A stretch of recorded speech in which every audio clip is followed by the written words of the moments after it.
ಚೀರಾಟ, ಅರಚಾಟ, ಕಾಲ್ತುಳಿತ, ಸಂಭ್ರಮ ತಂದಿಟ್ಟ ಸಾವು. ಯಾರಿಗೆ ಹೇಳೋಣ ನಮ್ಮ ನೋವು? ಭೀಕರ ನೂಕುನುಗ್ಗಲಿನಲ್ಲಿ ನಿಂತ ಉಸಿರು. ಪರಿಹಾರ ಬಂದ್ರೇನು ಲಾಭ?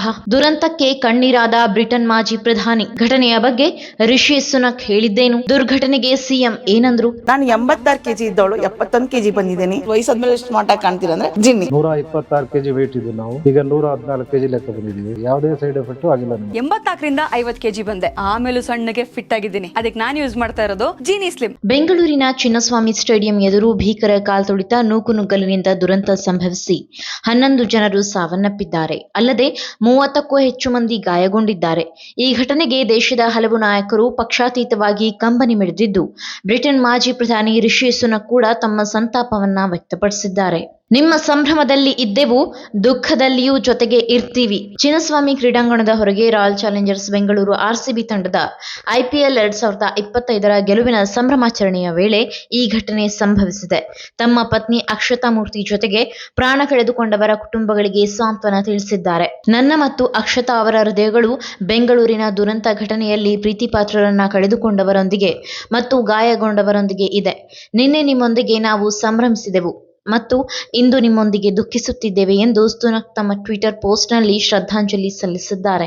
ಆರ್ಸಿಬಿಯೊಂದಿಗೆ ಭಾವನಾತ್ಮಕ ಸಂಬಂಧ ಹೊಂದಿರುವ ಸುನಕ್. ಇನ್ನು ಸುನಕ್ ಅವರು ಬೆಂಗಳೂರಿನ ಅಳಿಯನಾದ ಬಳಿಕ ಆರ್ಸಿಬಿ ತಂಡದೊಂದಿಗೆ ಭಾವನಾತ್ಮಕ ಸಂಬಂಧವನ್ನ ಹೊಂದಿದ್ದಾರೆ. ಹೀಗಾಗಿ ಮಂಗಳವಾರ ಅಹಮದಾಬಾದ್ನ ನರೇಂದ್ರ ಮೋದಿ ಕ್ರೀಡಾಂಗಣದಲ್ಲಿ ಆರ್ಸಿಬಿ ತಂಡವನ್ನ ಬೆಂಬಲಿಸಲು ಹಾಜರಿದ್ದರು. ಬೆಂಗಳೂರು ತಂಡವು 18 ವರ್ಷಗಳ ಕಾಲದ ತಪಸ್ಸಿನ ನಂತರ IPL 2025ರ ಫೈನಲ್ನಲ್ಲಿ ಪಂಜಾಬ್ ಕಿಂಗ್ಸ್ ತಂಡವನ್ನ 6 ರನ್ಗಳಿಂದ ಸೋಲಿಸಿ IPL ಟ್ರೋಫಿಗೆ ಮುತ್ತಿಟ್ಟಿತ್ತು. ಈ ಕ್ಷಣವನ್ನ ಸಹ ಸುನಕ್ ತೀರಾ ಹತ್ತಿರದಿಂದಲೇ ಕಂಡು ಸಂತಸಪಟ್ಟಿದ್ದರು. ಮೃತರ ಕುಟುಂಬಗಳಿಗೆ ತಲಾ 10 ಲಕ್ಷ ರೂಪಾಯಿ ಪರಿಹಾರ. ಈ ಸಂಭ್ರಮವನ್ನ ಆಚರಿಸಲು ನಿರೀಕ್ಷೆಗೂ ಮೀರಿ ಜನ ಸೇರಿ ದುರಂತ ನಡೆದಿದೆ. ಚಿನ್ನಸ್ವಾಮಿ ಕ್ರೀಡಾಂಗಣದ ಬಳಿ ನಡೆದ ನೂಕುನುಗ್ಗಲಿನಲ್ಲಿ ಮೃತಪಟ್ಟ ಪ್ರತಿಯೊಬ್ಬರ ಕುಟುಂಬಕ್ಕೆ 10 ಲಕ್ಷ ರೂಪಾಯಿ ಪರಿಹಾರವನ್ನ ಸರ್ಕಾರ ಘೋಷಿಸಿದೆ. ಮುಖ್ಯಮಂತ್ರಿ ಸಿದ್ದರಾಮಯ್ಯ ಅವರು ಪತ್ರಿಕಾಗೋಷ್ಠಿಯನ್ನ ಉದ್ದೇಶಿಸಿ ಮಾತನಾಡಿ, ಗಾಯಾಳುಗಳಿಗೆ ಉಚಿತ ಚಿಕಿತ್ಸೆ ನೀಡಲಾಗುವುದು ಎಂದು ಹೇಳಿದ್ದಾರೆ. ನೂಕುನುಗ್ಗಲಿನಲ್ಲಿ 11 ಮಂದಿ ಸಾವನ್ನಪ್ಪಿದ್ದಾರೆ.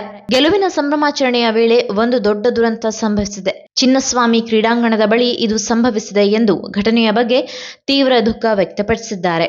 ಈ ನೂಕುನುಗ್ಗಲಿನಲ್ಲಿ 11 ಮಂದಿ ಸಾವನ್ನಪ್ಪಿದ್ದಾರೆ ಮತ್ತು 47 ಮಂದಿ ಗಾಯಗೊಂಡಿದ್ದಾರೆ. ಈ ದುರಂತ ಸಂಭವಿಸಬಾರದಿತ್ತು. ಸರ್ಕಾರ ಈ ಘಟನೆಯ ಬಗ್ಗೆ ತೀವ್ರ ಬೇಸರ ವ್ಯಕ್ತಪಡಿಸುತ್ತದೆ ಎಂದು ತಿಳಿಸಿದ್ದಾರೆ. ಇಷ್ಟೊಂದು ದೊಡ್ಡ ಜನಸಂದಣಿ ಬರುತ್ತದೆ ಎಂದು ಯಾರೂ ನಿರೀಕ್ಷಿಸಿರಲಿಲ್ಲ. ಅಲ್ಲದೆ ಈ ಬಗ್ಗೆ ಮ್ಯಾಜಿಸ್ಟೀರಿಯಲ್ ತನಿಖೆಗೆ ಆದೇಶಿಸುತ್ತೇನೆ. ನಾನು ಈ ಘಟನೆಯನ್ನು ಸಮರ್ಥಿಸಿಕೊಳ್ಳಲು ಬಯಸೋದಿಲ್ಲ.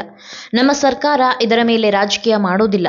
ನಾನು ಮ್ಯಾಜಿಸ್ಟೀರಿಯಲ್ ತನಿಖೆಗೆ ಆದೇಶಿಸಿದ್ದೇನೆ ಮತ್ತು 15 ದಿನಗಳ ಕಾಲಾವಕಾಶ ನೀಡಿದ್ದೇನೆ. ಜನರು ಕ್ರೀಡಾಂಗಣದ ದ್ವಾರಗಳನ್ನು ಸಹ ಮುರಿದರು. ನೂಕುನುಗ್ಗಲು ಉಂಟಾಯಿತು. ಇಷ್ಟೊಂದು ದೊಡ್ಡ ಜನಸಂದಣಿ ಬರುತ್ತದೆ ಎಂದು ಯಾರೂ ನಿರೀಕ್ಷಿಸಿರಲಿಲ್ಲ. ಕ್ರೀಡಾಂಗಣದಲ್ಲಿ ಕೇವಲ 35,000 ಜನರಿಗೆ ಮಾತ್ರ ಸ್ಥಳಾವಕಾಶವಿದೆ. ಆದರೆ 2 ರಿಂದ 3 ಲಕ್ಷ ಜನರು ಬಂದರು ಎಂದು ಸಿಎಂ ಸಿದ್ದರಾಮಯ್ಯ ಮಾಹಿತಿ ನೀಡಿದ್ದಾರೆ.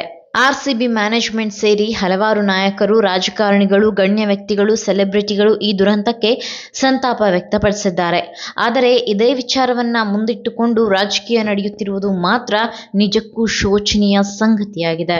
ನಾನು 86 kg ಇದ್ದವಳು 71 kg ಬಂದಿದ್ದೇನೆ. ವಯಸ್ಸಾದ್ಮೇಲೆ ಸ್ಮಾರ್ಟ್ ಆಗಿ ಕಾಣ್ತೀರಾ ಅಂದ್ರೆ ಜಿನ್ನಿ. 126 kg ವೇಟ್ ಇದ್ದು ನಾವು ಈಗ 114 kg ಲೆಕ್ಕ ಬಂದಿದ್ದೀವಿ. ಯಾವುದೇ ಸೈಡ್ ಎಫೆಕ್ಟ್ ಆಗಿಲ್ಲ. 84ರಿಂದ 50 kg ಬಂದೆ. ಆಮೇಲೆ ಸಣ್ಣಗೆ ಫಿಟ್ ಆಗಿದ್ದೀನಿ. ಅದಕ್ಕೆ ನಾನು ಯೂಸ್ ಮಾಡ್ತಾ ಇರೋದು ಜೀನಿ ಸ್ಲಿಮ್. ಬೆಂಗಳೂರಿನ ಬೆಸ್ಟ್ ನೀಟ್ ಕೋಚಿಂಗ್ ಅಕಾಡೆಮಿ ಅಂದ್ರೆ ಎಕ್ಸಲೆನ್ಸ್ ನೀಟ್ ಅಕಾಡೆಮಿ.